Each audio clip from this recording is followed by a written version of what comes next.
Hi, everybody. Good evening. Welcome to Evoke Therapy Program's broadcast. I'm Dr. Brad Reedy. Today is Tuesday, January 2nd, 2024.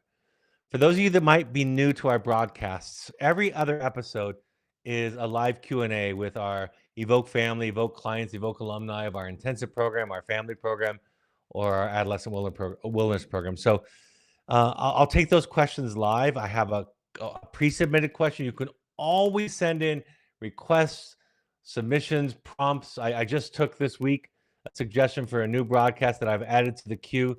You can always request copies of slides if you ever hear me speaking to a topic and you want to hear some of those quotes or look up some of those. The email address to contact us with in between is webinar@evoketherapy.com. Webinar@evoketherapy.com. Before I get into the first questions and quotes that I'm going to be going over this evening, I want to talk about Finding You. Finding You is our flagship intensive program. Finding You, in my opinion, is the best thing you can do to invest not just in yourself and your own healing, but also in your relationships with your children, your relationships with your marriage. In other words, another way of saying it, if you want to figure out, in my opinion, this is not something that I think adds to the other work that you're doing. I think this is the foundation of the work that you're doing, because we know that all the relationships that we have are some kind of reflection, at least in part and in many ways and in very big ways, of the relationship that we have with ourselves.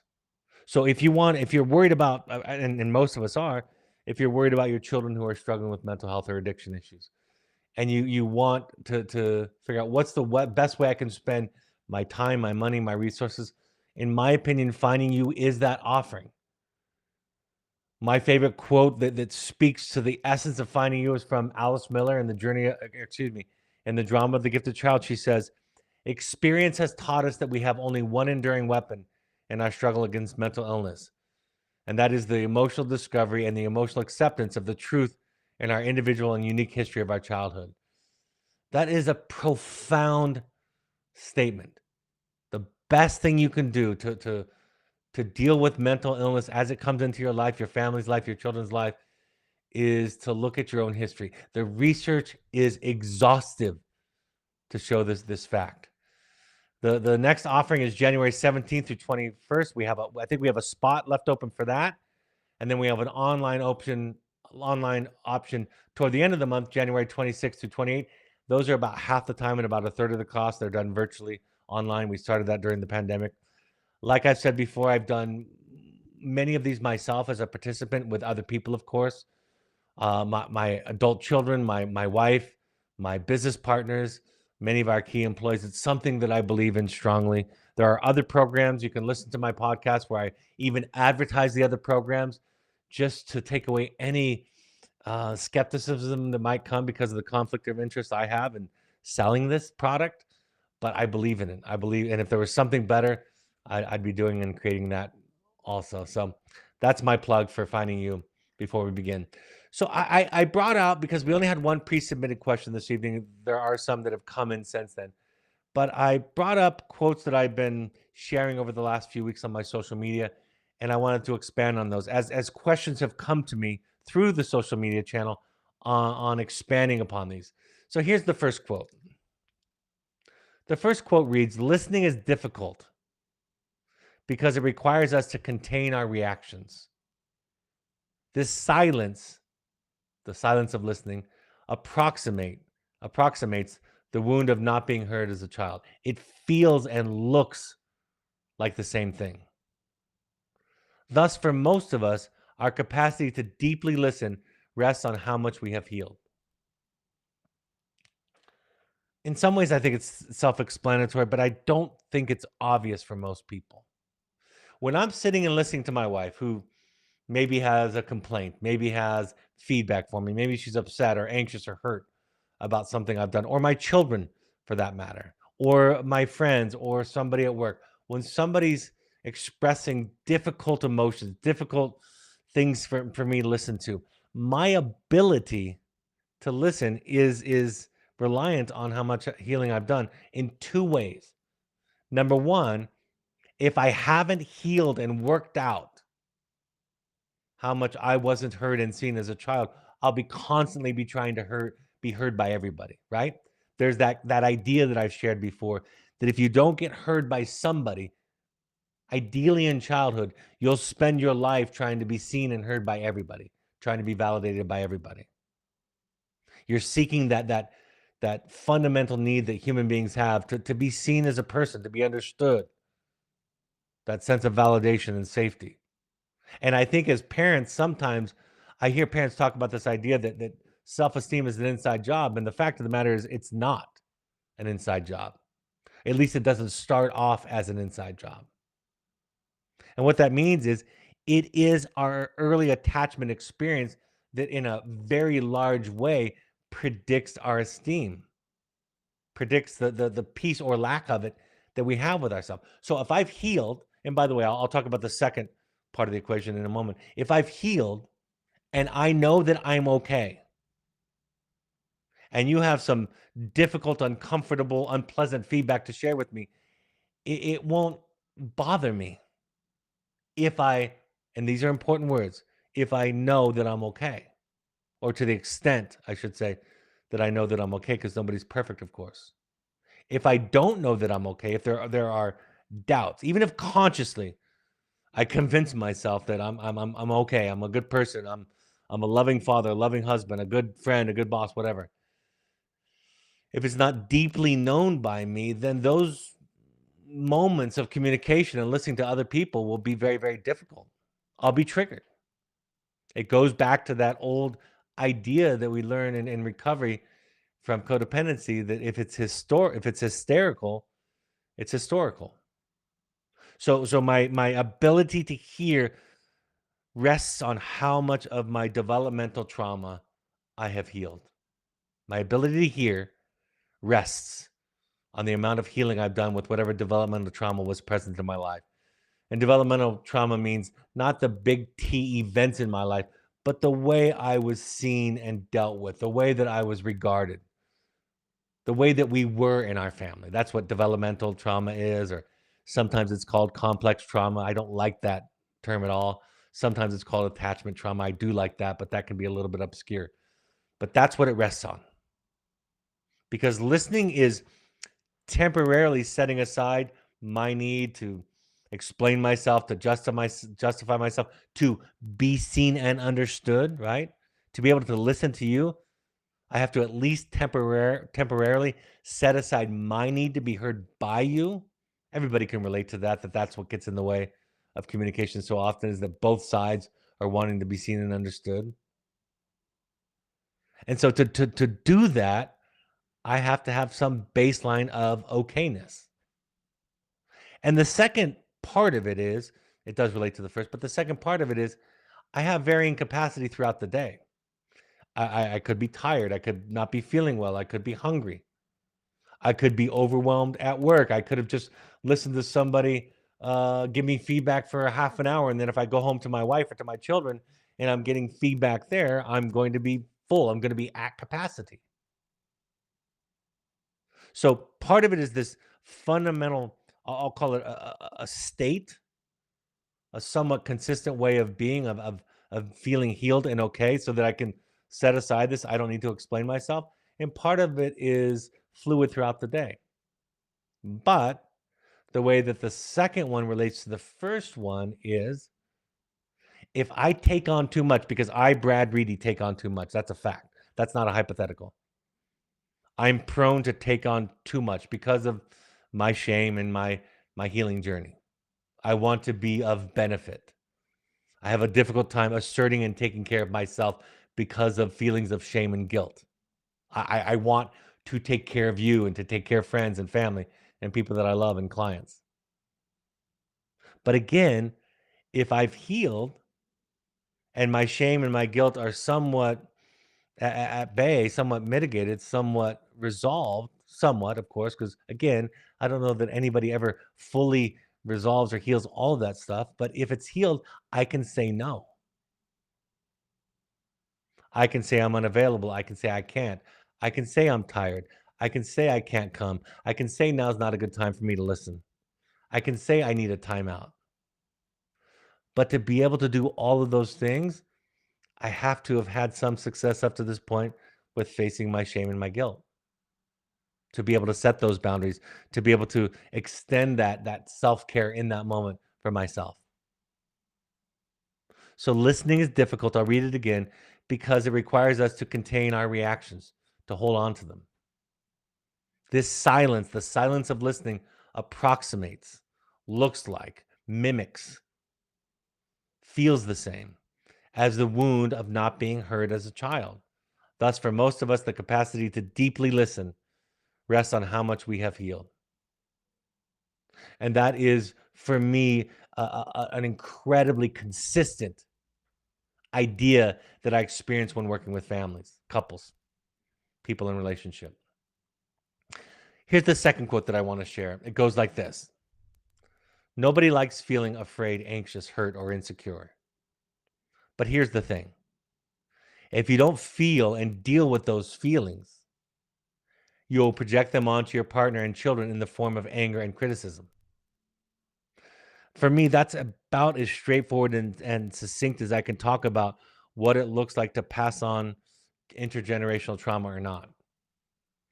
If you, I'll speak in the second person. If you don't deal with your fear, your anxiety, your hurt, your insecurities, if you don't deal with them, if you don't own them, if you don't sort them out, if you don't sit with a therapist or a sponsor or in meditation or whatever your healing practice is, if you don't learn to metabolize them, to work them through, or even in a given moment to know that's what's coming up, the way that it looks when we don't own them is we think that the people and the situation, the circumstances outside of us are the problem. We will take those feelings, those unowned feelings, and we will project them onto the people around us in the forms of anger and criticism. You're being too loud. You're not being nice. You're being disrespectful. You're being unfair. You're being lazy. You're being X, Y, or Z. So the work is to own. The work is to take responsibility for your feelings and to face them.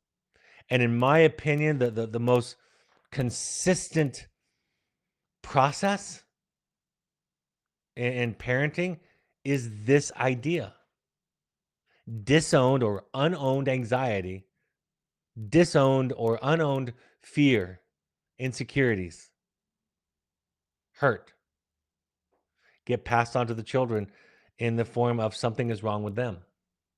Children are innocent in this equation, right? Children come into this world completely dependent upon us for many, many years. They're not in a position to extricate themselves from the situation, to walk away at 5 years old and say, you know what, I've had it enough with these anxious and critical parents. I'm going to go over to this family. 5-year-old children can't do that. 5-year-old human beings can't do that. 12-year-old human beings can't do that. And for the most part, 16, 17, 18, 19-year-olds can't do that or would find that very, very difficult. So they're vulnerable. So our job, my whole goal in these broadcasts, my whole goal in therapy is to get people to cope with and deal with what is theirs. And there's no easy way around it. There's no hack. There's no magic wand that I can give you to make the fear or the pain or the hurt or the insecurity go away. I can only hold to, create a safe space, have a conversation where I'm patient and empathic with the individual across from me so that they can work it out, so they can feel it, and ultimately come to the conclusion that some psychologists have used to define what maturity is, which is it's moving from thinking that the problem is outside of us. In other words, the problem is I have an addicted child. The problem is I have a husband who's nagging or a wife who's critical, whatever the situation is, a partner who's unavailable. Moving from that position, Melanie Klein called that the paranoid position, to what she called the depressed position, which is I'm responsible for my happiness. One of my favorite quotes of all time from the author Connie Zweig, who wrote one of my favorite books of all time called Meeting the Shadow. She edited it, actually. It's a series of essays from psychologists, philosophers, and writers talking about the shadow, the dark side of our personality. And in a subsequent book, she wrote and she said, I went all over the world. I did analysis. I met with gurus in India. I traveled. I meditated. I did everything possible. But it wasn't until I realized that I was responsible for my own unhappiness that things started to change. So, again, reading the quote, nobody likes feeling afraid, anxious, hurt, or insecure. But here's the thing, if you don't feel and deal with those feelings, you will project them onto your partner and children in the form of anger and criticism. And lastly, doesn't take a lot of explanation and expansion, but it's just a realization I had in working with some parents. Actually, it might have even came from a movie I was watching this last week. The quote reads, when parents awaken, they grow up alongside their children. And what I realized is that's the best we can hope for as children and as parents, is that we begin to grow up, that we begin to look at our own childhood, the messaging, the context. That means everything that was around us, the culture, the community, the construct, which is the ideas in our context, what it means to be a good boy, a good girl, a good person, a good partner, a good citizen. What's the goal of life? What's the purpose of life? What do we do with anger? All of that involves a construct, an idea, a way of being, a way of being human. And when we begin to question those, when we begin to realize that so many of that so much of that was made up by somebody, and so much of it is not true. It deserves to be criticized and questioned and gone over again, turned over and looked at. Then we begin to mature. Then we begin to grow up. Then we begin to heal, and we're doing it in a parallel way with our children. I have an acute. I think part of it comes from the fact that it was just recently the holidays, and I had all of my children who span 16 years in total, from my youngest at 16 now to my oldest who'll be 32 here in a week. Actually, 31 here in a week. So 15 years. That I'm a different, fundamentally different person today raising my 16-year-old than I was 15 and a half years ago raising my now 31-year-old when he was 16. I'm a different person. And there's nothing I can do about that. That's the ideal, right? Like I say, if you haven't changed in the last 15 years, then you might have wasted 15 years. So that's the ideal circumstance. But I'm still growing up. I'm still healing. I'm still going to therapy. I'm still learning. I'm still reading books and studying and meditating. I'm still engaged in my practice of trying to grow up in this process. So when we awaken, the best result is that we start to grow up alongside of our children. There's a humility in this. And I should mention that humility and confidence are linked, right? Humility is one of the signs of confidence, of true, deep confidence. A lack of humility is a sign of insecurity. Pride is a sign of insecurity. Ironically, very ironically, what we would consider narcissistic behavior, arrogance, self-importance, those are all signs of a lack of a self, of a lack of confidence. They present themselves as overconfident, but as I learned when I was a teenager in therapy with my therapist, a superiority complex always covers up an inferiority complex. So there's a humility that comes as we heal, as we get seen by an empathic other, by a therapist, as we learn to love ourselves, to forgive ourselves, to question our childhood. And again, we don't go looking to question our childhood because we want to point the finger at our parents in a blaming way. That's what the culture teaches us that it's about. That's part of the problem.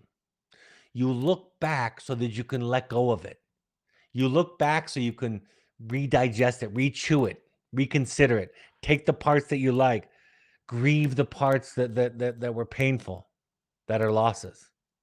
We go back to go forward. And the result of that process of going back and looking and healing and understanding what's in play is humility.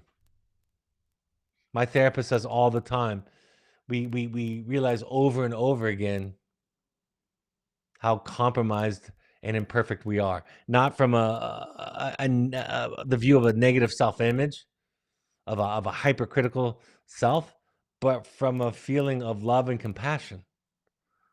And we have that experience as, oh my gosh, my anxiety is more formidable than I thought. I've done less of this work than I think that I have. And I have this experience over and over and over again. It's to be expected. So to end with that quote, before I move on to the pre-submitted question, I'll read it again. When parents awaken, they grow up alongside their children. All right, those were the things that I had coming in. Let me take the pre-submitted question that came in, I believe, last week.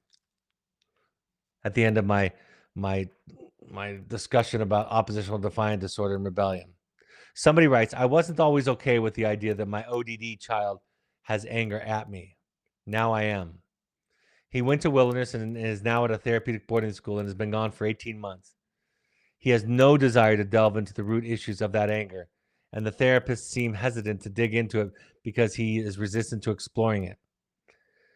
Do we need to wait it out, which is what I have come to accept, or do we need to push his therapist to gently pursue the anger issues? I've been finding you, have a therapist, and I'm continually focused on getting my own shit together. Not sure if we can do more for my child or just need to be patient. Please comment. Great question. I think there is a lot of waiting. See, here's the thing. His reluctance to confront the feelings that are there that you suspect that are probably right is still in some way a way of coping. And this is something I've had to learn growing up as a parent. Even if I think I know the right path, whatever that means, and even if I'm right, whatever that means, to impose that onto the child is to abuse them in the same way that I happened to abuse them in the first place, which was to dominate. You know, when I'm dealing with, I learned this in graduate school. It took me a long time to see the more subtle variances of it. But let me use this example. If you know somebody, if you have a client, if you're a therapist, and you have a client who's been sexually abused, you might understand the pathway to healing, right? You've read the literature, you've been in practice for a while, you've seen it happen. People need to talk about it. They need to tell their story.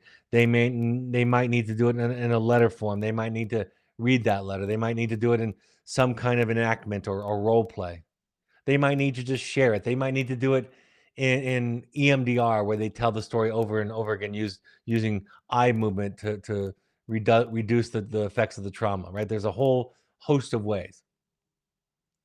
But just because those are the ways to heal, if I, the therapist, take over and impose my agenda, even though I would argue it comes from a place of wanting this person to heal, that if I take over and demand it or require it or manipulate it, I am abusing the client in virtually the same way. I am taking away their agency because this is the key. The one feature that is common to virtually all traumas is the experience of the loss of power, right? The experience of powerlessness, not having control over your own body, your own life, your own circumstances. That is virtually present in all kinds of traumas. Not all, perhaps, but most, if not all. And so if I come in as a father, a mother, a parent, a therapist, a teacher, and I impose my timeline, my need for you to heal, want for you to heal, my way for you to heal, I am abusing you in a sense, in a very real sense. I am recreating the trauma. So yes, patience is required. Slow down. Understand why they don't want to talk about it, and be a safe person for them not talking about it. You can still have boundaries. You can still have rules and dynamics that are based on accountability for sure, for the way that people treat each other. All of that's appropriate, but you don't get to force somebody to heal, and you don't get to force somebody to heal in the way that you want. And if you do, you might have a sense of why the anger's there, or at least another reason why the anger's there. And so it's why therapists who work with traumatized adults or children, good ones, are incredibly patient. They'll nudge, they'll invite, they'll encourage. They don't have a dog in the fight. They weren't the cause of the trauma in the first place. And part of the equation that you presented to me this evening in your question is you are part of the equation. You are part of the trauma. So the dog that you have in the fight is you want to get through this so that you can have a good relationship with your child. You want to be in essence forgiven, or to have them forgive you, to get through it, heal from it. That would feel good to you. And so because you have that investment, that skin in that game, you're kind of disqualified from being the driving force of the healing. It serves you. Even if in a small way it serves you, and therefore you don't get to dictate the terms. Forgiveness comes on the terms and the timeline of the person who's been hurt, not on the terms and the timeline of the person who's done the hurting. But even in cases where either therapist had nothing to do with the original trauma, I don't want to replicate it. I don't want to approximate or mimic or look like or act like the person who hurt them and traumatized them in the first place. So I will invite, I'll encourage. And first and foremost, and fundamentally, I will assume that the reason for their reluctance is valid. The reason for your child's reluctance to work out his feelings is valid. Understanding that part of the story is critical. Understand Understanding why your children don't want to talk to you is important, so important. They have good reasons for not wanting to talk. They have good reasons for not wanting to share. I can't tell you how many spouses have come to intensive work or therapy work with me with a principal complaint of my partner won't open up and share their feelings. That is one of the most common complaints in a partnership, in a marriage. And I don't say it right away, but eventually we get to the point where I say, so what are you doing in the relationship that would make it unsafe for them to share? Or I'll watch the partner give it a go. Give it a go at sharing, and I'll watch what happens. And I'll watch the partner receiving, dismiss it, criticize it, discount it, justify it, turn it around on them. So I wrote this in my chapter on marriage. If you have a partner or a child, if you have an adult child that doesn't want to talk to you because they've claimed that you have been an unsafe person, the thing that you can do is to be a safe person. I remember I didn't articulate, I didn't conceptualize it this way with my son, but I remember when he was about 16, right before he got sober, and he's been sober for the last 15 years since then. When he got sober, I remember asking a question and having him give me some superficial answer, some BS answer. And I remember thinking, you know what? I'm gonna let this go. I see. I as a therapist, I have this idea. Sometimes it might be right that I have X-ray vision, that I can see through the armor, I can see through the defense. So I have this temptation to pull it out in marriage and in parenting. You're doing this, you're being defensive here, you're doing that, right? I attack the defense. I pierce right through it. And what happens when you attack somebody's defense or you pierce it? The defense gets stronger, more formidable. The defense is there to protect them from something. And ideally, what they're protecting, not ideally, but essentially what they're protecting themselves from is the intrusion. I haven't shared this in a long time, but when my third child, when we had him do a customized wilderness program during the summer when he was 16. We still wrote letters. We wrote letters like the letters that we asked parents to write. And my wife wrote this at the end of her first paragraph to our son. She said, "It's not lost on me that we sent you to this program to work on things, to work on defenses and ways of coping that you developed as a result of us having traumatized you, of things we've done to you."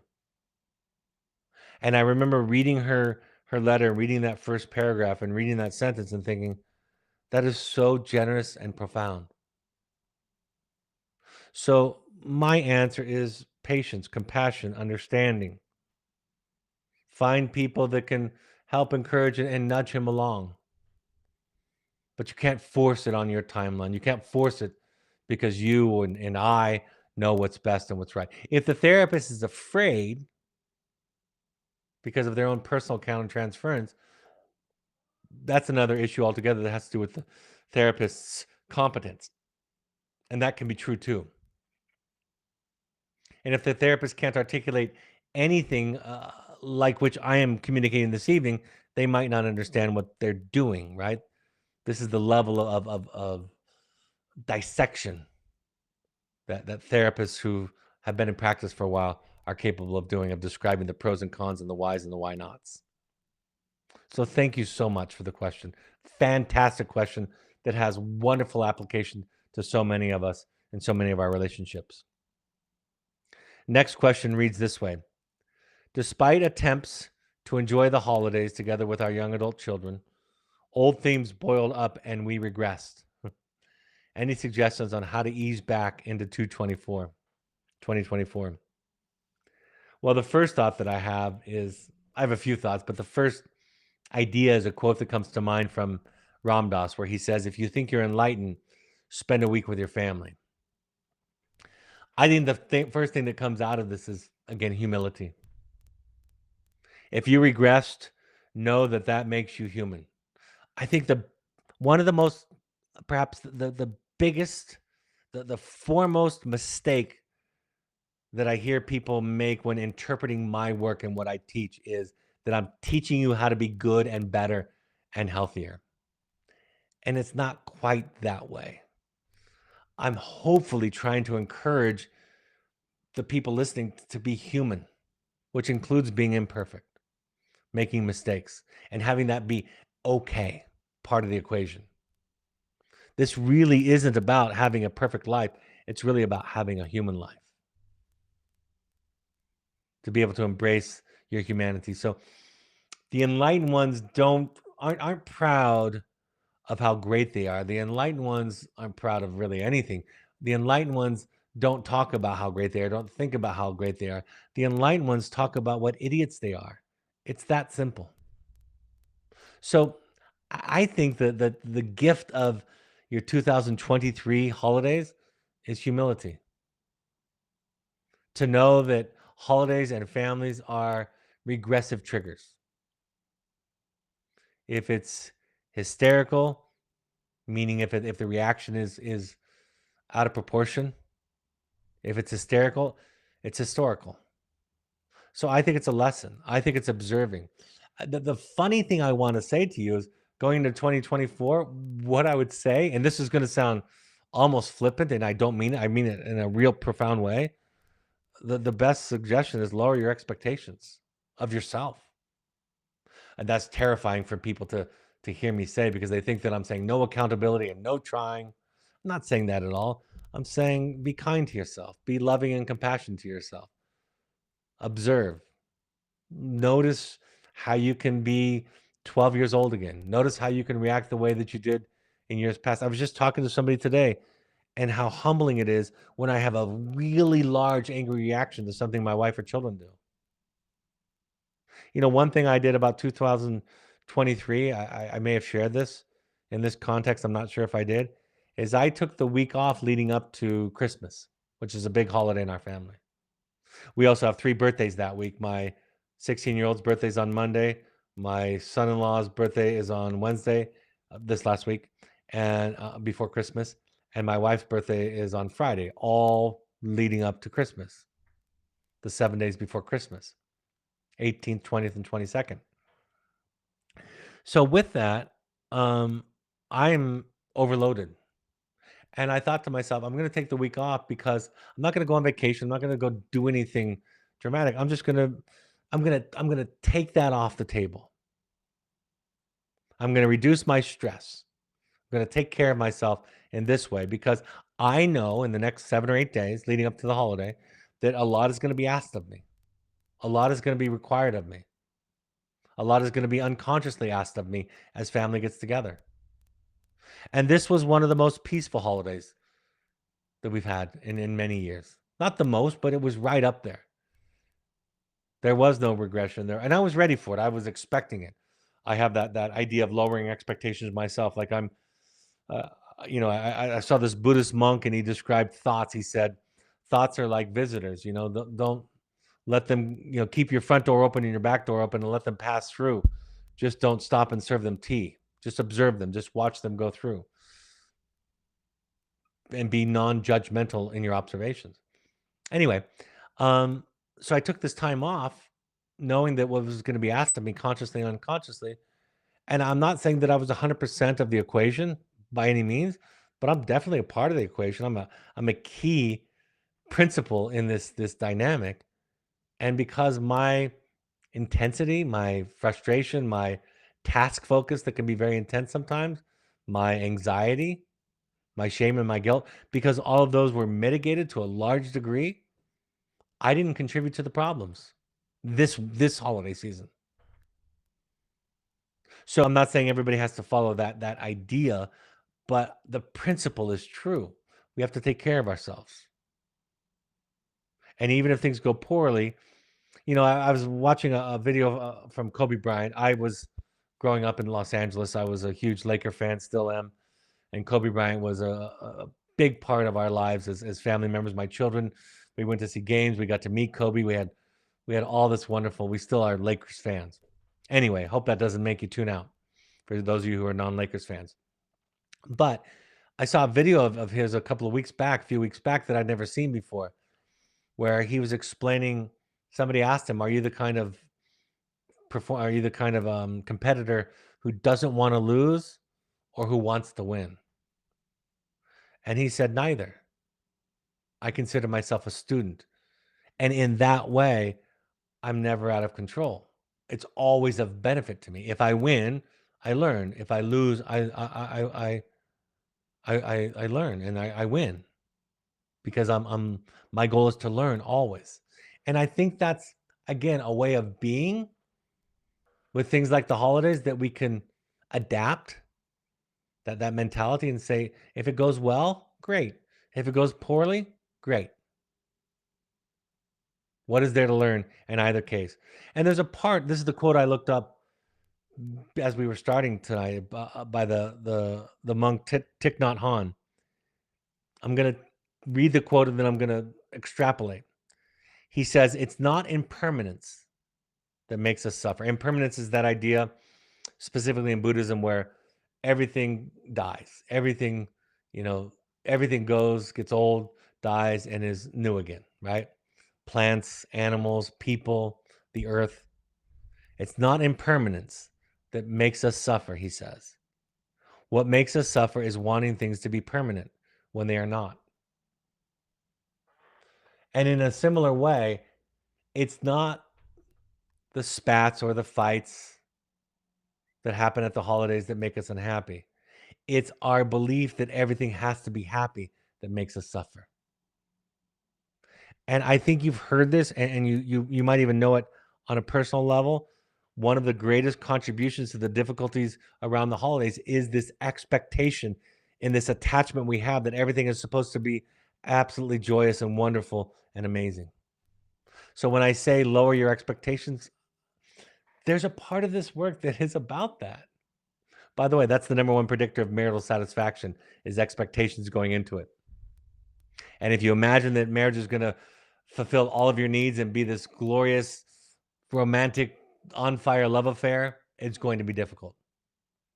But if you have a more realistic, a more humble expectation, your chances of marital satisfaction increase dramatically. And that's the greatest predictor of marital satisfaction. And I think it's the same with holidays, with our children, with our partners, with ourselves. So part of what we're changing is so fundamental, you see? It's not the things that we do. It's not the skills that we use. It's not learning what a boundary is and implementing it. That comes from it. It's changing the way that we think about ourselves and about this world, about this life. It's like that quote from James Hollis that I absolutely love. He says, neurotic people, people that are mentally ill, have accepted the wrong answers to life's most important questions. So it's as Joseph Campbell says, it's a fundamental shift. It's not what you do or what you say or what you implement. It's who you are, who you become, how you evolve and change. That's that's the rich stuff. That's the gold. All right. Looks like I have another question that has come up. Somebody writes, I did not get to listen to the entire podcast on oppositional defiant disorder, and it wasn't posted yet, so I listened to your older podcast. There seems to be a lot of gray area between ODD and conduct disorder. Are there some clear indicators that say someone has conduct disorder or the antisocial disorder? My son was due as a toddler. Not sure what that means. My son was due as a toddler. I was keenly aware of the risk of going into conduct disorder. He had not been arrested and is 19, but he has a lot of things that could be conduct disorder. But he seems to be smart enough not to get into trouble. Just wondering if there's anything that is clearly defined. He seemed empathic and yet can be kind. He seems to be at high risk for ODD early as a toddler. I do talk about it quite a bit, about what differentiates it. And I really do talk about something that not many people talk about, that we do understand from psychology about the development of ODD, of conduct disorder, and of antisocial personality disorder. I'll give you the short answer because the podcast has been posted. In fact, it was posted the next day on the podcast app, so should be there. It is there now, at least. And what I will say is, when a person doesn't feel their emotions, doesn't have an experience of feeling pain and hurt and sadness, doesn't have a safe place to feel it so they don't feel it. Maybe their life is so traumatic and chaotic that they don't have the luxury of feeling it. Maybe the people around them treated them so, like such a non-human, like such a thing, that they were not regarded as a feeling person, human. When a person learns not to feel, they don't see feelings in others. That's the linchpin. People who are conduct disorder, which is differentiated from oppositional defiant disorder by the violation of the rights of others. Conduct disorder is more personally violating people's rights, whereas oppositional defiant is more about just rebellion. And that's a loose description of the differentiation. And then antisocial is kind of the extension, the adult version of conduct disorder. People that suffer from conduct disorder and antisocial personality disorder have become objects, have become things, either because they were treated like a thing or because they turned themselves into a thing to cope with tremendous pain. They learned, in other words, not to feel. And when you go out in the world, you expect that people are basically the same kind of creature that you are. And if I'm a non-feeling being, if I am an object, if I don't feel pain and fear, and a lot of people don't experience themselves as feeling pain and fear and sadness and hurt. They just know that they feel anger and frustration. They've covered up those more vulnerable, difficult feelings with anger and rage and judgment and prejudice and racism and misogyny, right? They've covered it up with hate. Thus learn not to feel. Then they're not really hurting anybody else. Because if I don't feel hurt, nobody else feels hurt. If I don't feel pain, nobody else feels pain. If I don't feel sad, nobody else feels sad. So the cure for these disorders is to teach people how to feel. That's why the therapist cliche exists. That is, how do you feel? How did that make you feel? When you deal with sociopaths, when you deal with conduct disorder, when you deal with antisocial personality disorder, that's what you're asking them. How did that feel when the person in the grocery store didn't listen to you, when the person cut you off on the highway? How did you feel? Well, I felt less than, I felt powerless. I felt rage. What was under the rage? Well, I feel like they didn't even care about me. Okay, now we're getting somewhere, right? And you don't have to make the connection. You don't have to overtly point them in the direction of empathy, because when people feel feelings, they recognize feelings in others. Simple as that.